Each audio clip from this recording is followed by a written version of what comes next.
গহপুৰত ব্ৰহ্মজান নদীৰ তাণ্ডৱ, বিস্তৰ ক্ষতি। গহপুৰৰ বিভিন্ন প্ৰান্তত পাহাৰীয়া নৈৰ তাণ্ডৱ চলিছে। কোনো ঠাইত যদি দলং উটুৱাইছে, কোনো ঠাইত ভাগিছে মথাউৰি।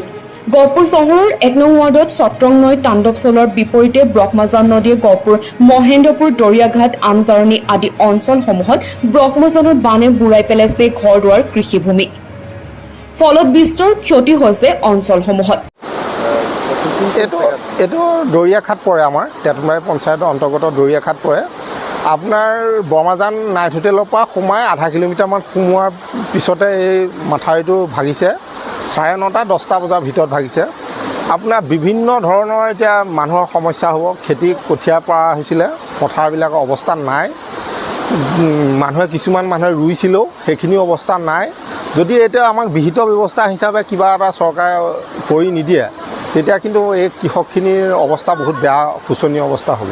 গতিকে আপোনালোকৰ তৰফৰ পৰা আমি এইটোৱে কওঁ যে কিবা এটা চৰকাৰে যদি আমাক এই ব্যৱস্থাটো কৰি দিয়ে, তেতিয়া এই কৃষকখিনি উপকৃত হ'ব। প্ৰত্যেক বছৰে ভাঙে তেনেকৈ? প্ৰত্যেক বছৰে ভাঙি যায়। যোৱা বছৰ ভাঙিছিলে আপোনাৰ প্ৰায় 6 ফুট 7 ফুট মানৰ আগত এটা মাথাউৰি ভাঙিছিলে এই জেগাটোতে। সেইটো বনালে, এইবাৰ তাৰ পৰা আকৌ 6-7 আঁতৰত ভাঙিলে। প্ৰতি বছৰে, কিন্তু আমি ঠিকাদাৰে কাম কৰে, কোনে কৰে কি কৰে নাজানো, প্ৰতি বছৰে বনাই ভাগে। গতিকে আপোনালোকে এই তদন্তটো ভালকৈ যদি কৰি আমাক মাথাউৰিটো কৰি দিয়ে, তেতিয়া আমি উপকৃত হ'ম।